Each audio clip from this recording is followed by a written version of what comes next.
नमस्कार। आज हम बात करेंगे कक्षा 10 में एक चैप्टर है निर्देशांक ज्यामिति, जो बोर्ड के एग्ज़ाम में करीब 8 नंबर का इसमें फंसता है। निर्देशांक ज्यामिति होता क्या है, पहले इसके बारे में चर्चा करते हैं। हम एक समतल को दो विमाओं में विभाजित कर सकते हैं, एक लंबाई हो जाती है, एक चौड़ाई हो जाती है। तो आप जान सकते हैं इसमें दो अक्ष हो जाते हैं। इसी प्रकार से हम मुख्यतः जो कोई वस्तु होती है उसकी तीन विमा हो सकती हैं, लंबाई, चौड़ाई, ऊंचाई। तो उन्हीं को हम जब कहीं प्रदर्शित करते हैं पेपर पे या समतल स्थान पे, तो हम उन्हें अक्ष के रूप में प्रदर्शित करते हैं। तो उसी से संबंधित है आपका चैप्टर निर्देशांक ज्यामिति। निर्देशांक ज्यामिति में जो तल होता है उसे हम कार्तीय तल बोलते हैं। कार्तीय पद्धति कहती है समतल में किसी बिंदु की स्थिति दर्शाने के लिए जिस पद्धति का प्रयोग किया जाता है उसे कार्तीय पद्धति कहते हैं। यह तल दोनों एक दूसरे के लंबवत होते हैं, अर्थात कार्तीय पद्धति में परस्पर लंबवत रेखाएं x x डैश व y y डैश होती है, जो परस्पर एक दूसरे को मूल बिंदु O पर प्रच्छेदित करती है। प्रच्छेद का मतलब होता है काटती हैं। जैसे कि यहाँ पे चित्र में आप जो दिख रहे हैं कि हमने दो खींचे, ये x x अक्ष है, ये y y डैश अक्ष है। ये दोनों एक दूसरे पर जो है लंबवत काटती है। लंबवत बोले तो दोनों आपस में 90 अंश का कोण बनाती हैं। यहाँ x o x डैश को हम x अक्ष कहेंगे, y o y डैश को y अक्ष कहेंगे। ठीक है ना। निर्देशांक लिखते समय हम पहले x के मान लिखते हैं और फिर y के मान एक कोष्ठक में लिखते हैं। ये उस बिंदु के निर्देशांक होते हैं, अर्थात मूल बिंदु से x पे कितनी दूरी है और y से कितनी दूरी पर स्थित यह बिंदु होता है।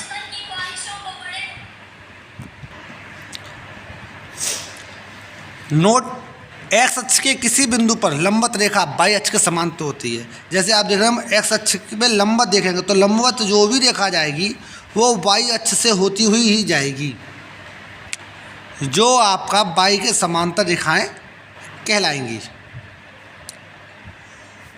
और y अक्ष के समांतर, y अक्ष के लंबवत जाएगी कोई रेखा, वो x अक्ष के समांतर होगी। ठीक है ना। इसके साथ x अक्ष को हम कहते हैं भुज। x अक्ष पर स्थित जो बिंदु होते हैं हम उन्हें भुज कहते हैं, और y अक्ष पे जो बिंदु होगा या y अक्ष पे जो दूरी होगी उसे हम कोटि कहते हैं। ठीक है ना। इसी के आगे चलते हैं। चतुर्थांश, जैसा कि नाम से प्रतीत हो रहा है, चतुर्थांश मतलब चार अंश। किसी भाग के हम चार अंश करते हैं तो हम चतुर्थांश कहते हैं, चतुर्थ भाग जिसे कह सकते हैं हम। तो x और y अक्ष के प्रच्छेदित से समतल चार भागों में विभाजित हो जाता है। इन चारों भागों को चतुर्थांश कहते हैं, जिसे OX से वामावर्त बोले तो एंटी क्लॉकवाइज दिशा में क्रमशः प्रथम, द्वितीय, तृतीय, चतुर्थ चतुर्थांश कहते हैं। जैसा चित्र में दिख रहे हैं आप, OX से यहाँ से हम काउंट करेंगे तो इधर चलेंगे, जैसे घड़ी उल्टी घूमती है ना, उसी को बोलते हैं एंटी क्लॉकवाइज। तो पहला होगा चतुर्थांश, दूसरा, तीसरा और चौथा।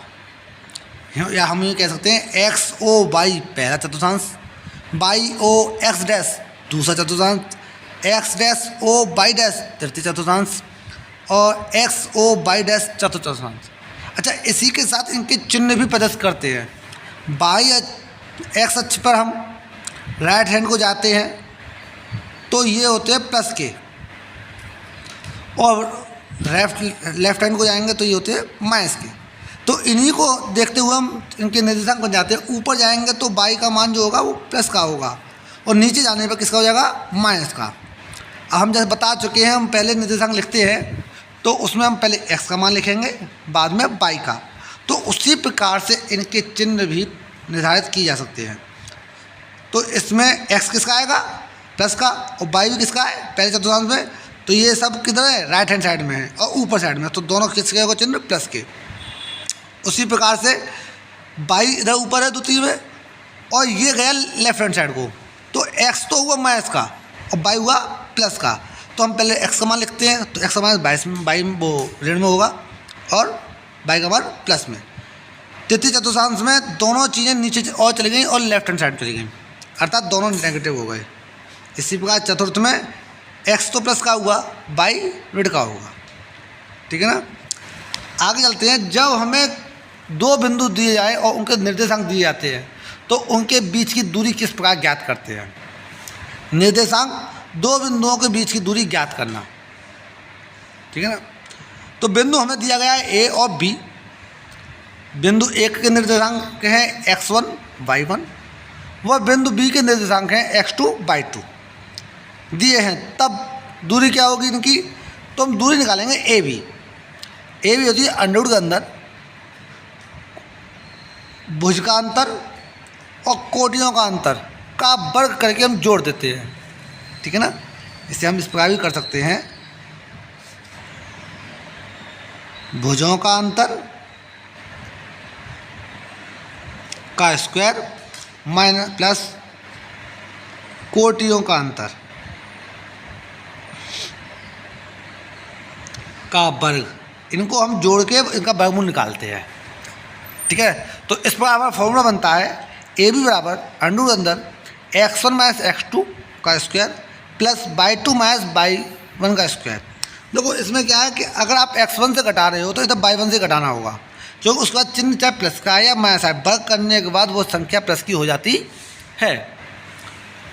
जैसे एग्जाम्पल लेते हैं, दो बिंदुओं -1, -2 और 5, 2 के बीच की दूरी ज्ञात करो। तो बच्चों पहला प्रश्न ये मेरा उठता है कि ये किस चतुर्थांश में जाएगा। तो इसमें x भी माइनस का है, y भी माइनस का है, तो ये किस चतुर्थांश में जाता है, देखिएगा x भी माइनस का और y भी माइनस का, मतलब तृतीय चतुर्थांश में जाएगा। इसी प्रकार से ये 5, 2 दोनों प्लस के हैं, ये प्रथम चतुर्थांश का निर्देशांक है। दूरी निकालेंगे तो हम तुलना करते हैं, जो आपका पहला बिंदु है इसका जो x है, भुज है, वो आपका x1 कहलाएगा और दूसरे का x2, ठीक है ना।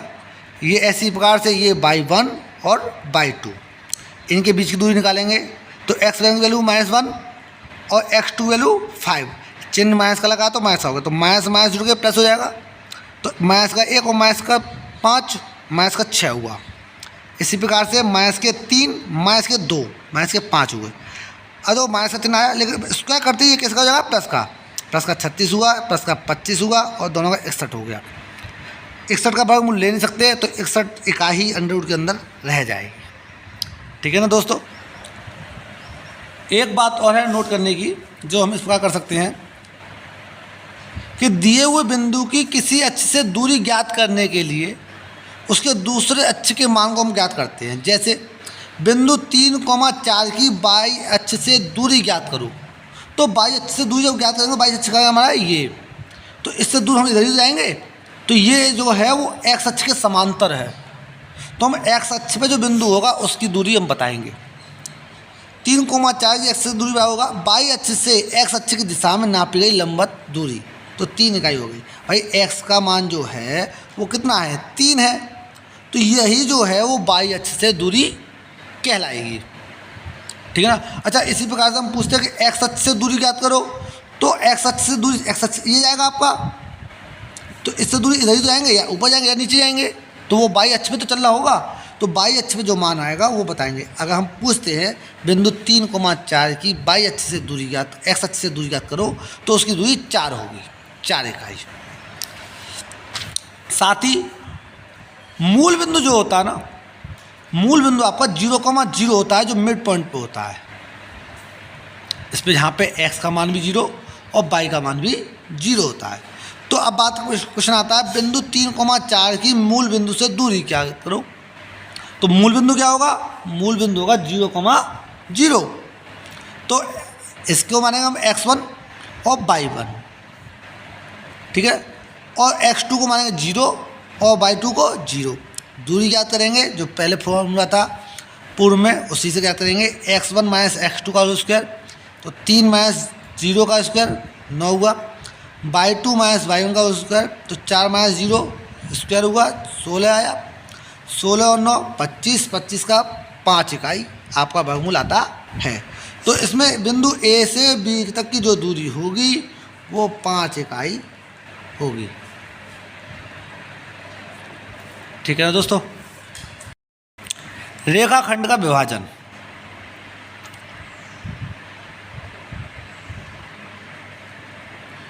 रेखाखंड का विभाजन कैसे करते हैं? तो कोई रेखा है जब विभाजन करते हैं तो उसका एक अनुपात दिया जाता है। भाई किसी रेखा को हम जब तोड़ेंगे तो उसका कोई तो होगा। मान लो एक बिंदु, ये रेखा आपकी हो गई ए बी, इसको मैं यहाँ तोड़ूंगा तो भाई 2 हिस्से इधर होंगे, एक हिस्सा इधर होगा। बराबर तोड़ेंगे तो एक एक हिस्सा हो जाएगा, बराबर आ जाएंगे। ठीक है, 1/2 1/2। ऐसे ही 3 4 हिस्से करते हैं तो 3 हिस्सा एक तरफ, एक हिस्सा एक तरफ। 5 करते हैं तो 4 एक तरफ, 2 एक तरफ, 3 एक तरफ, XYZ ऐसे मान सकते हैं। तो दी गई रेखा के बिंदुओं के निर्देशांक A, B होते हैं जो मुख्य सिरों पे होते हैं। तब उस रेखा को मध्य रेखा से तोड़ा जाता है। मध्य बोलो बीच में कहीं तोड़ा जाता है, उसका अनुपात दिया जाएगा आपको। तो M1 M2 मानते हैं अनुपात को। सो विभाजन करके मध्य करते हैं तो बिंदु निर्देशांक जो होगा वो O बिंदु प्राप्त होगा कहीं हम बीच में। उसके निर्देशांक कैसे निकालेंगे? तो x बराबर होता है, यानी कि बीच का जो पॉइंट है उसका हम भुज ज्ञात करेंगे। तो कैसे करेंगे? x बराबर M1 मतलब पहला अनुपात x2, मतलब ये अगर हमने लिया यहाँ से हमने दूरी ये ली और x इससे दूरी कितनी है, ये अनुपात और इसकी दूरी। तो M1 x2 plus M2 x1 बट्टे M1 प्लस M2, मतलब कुल रेखा का भाग जुड़ेंगे। तो याद करना सिंपल हो जाता है कि आप पहले M1 M2 लीजिए फिर M2 M1 ले लीजिए। अगर हम M1 ले रहे हैं तो इसके साथ x आएगा और M2 ले रहे हैं तो इसके साथ x1 आएगा। इसी प्रकार से y का हो जाता है M1/2 प्लस M2/1 और M1 प्लस M2। इस प्रकार से हम इनके निकाल सकते हैं। इसी फॉर्मूला से संबंध होता है जब हम कोई रेखा को बराबर भागों में तोड़ते हैं तो अनुपात आपका होता है 1:1। तो 1 की वैल्यू होती नहीं है तो M1 की वैल्यू और M2 की वैल्यू क्या हो गई? 1, और 1 का गुणा हम किस संख्या में करते हैं तो वही संख्या आती है। तो x1 प्लस x2/2। तो बीच के निर्देशांक प्राप्त हो जाते हैं y1 प्लस y2/2। इसी से आगे हम एक सवाल लेते हैं। उस बिंदु के निर्देशांक ज्ञात कीजिए जो बिंदु 4, -3 और 8, 5 को जोड़ने वाली रेखाखंड को आंतरिक रूप से 3:1 के रूप में विभाजित करती है। अंदर मतलब ये जो आपकी रेखा होगी उसको इसके इस बिंदु से और इस बिंदु के बीच में कहीं टूटेगा तो इसके 4 हिस्से हुए, 1 2 3 4। तो 3 हिस्सा ये गया और 1 हिस्सा ये गया, तो 3:1 हो गया यहाँ तक का। तो इस बिंदु के निर्देशांक हमें ज्ञात करने हैं। तो x, y होगा कहीं, ठीक है। तो हम लेते हैं a का बिंदु होता है x1, वो हुआ 4, y1 -3, x2 8/2 5, M1 कितना होगा हमारा 3 और M2 1। मतलब जो रेखा है वो एक 4 इकाई की रेखा है, उसको हमने 4 हिस्सों में तोड़ा। एक तरफ 3 हिस्से आते हैं और एक तरफ 1 हिस्सा। इसी का हम बिंदु निर्देशांक निकालते हैं। तो x बराबर फॉर्मूला बताया था आपको M1 x2 plus M2 x1 upon M1 plus M2। तो M1 कितना है 3, x2 कितना है 8, 8 3 24, M2 कितना है 1 और x1 कितना है 4, तो 4 एकम 4, 24 और 4 हुए 28। 28 में हम देंगे 4 का भाग। 4 कहाँ से आए? 3 + 1 4 होगा, तो 7। तो x के निर्देशांक आ गए 7। इसी प्रकार से y के निर्देशांक ज्ञात करते हैं। तो M1/2 plus M2/1 upon M1 plus M2। जितने बार आप सवाल कीजिएगा उतना बार फॉर्मूला लिखने से आपको फॉर्मूला याद हो जाएगा, ठीक है ना। y बराबर 3 × 5। तो भाई 3 क्या है यहाँ पे? M1 की वैल्यू 3 और 5 क्या है? /2 की वैल्यू। तो 5 15 प्लस 1 × 3, 1 × 3 का आएगा माइनस का, तो माइनस का 3 हो गए। 15 में से 3 गए 12 बचे, तो y का निर्देशांक कितना आ गया 3।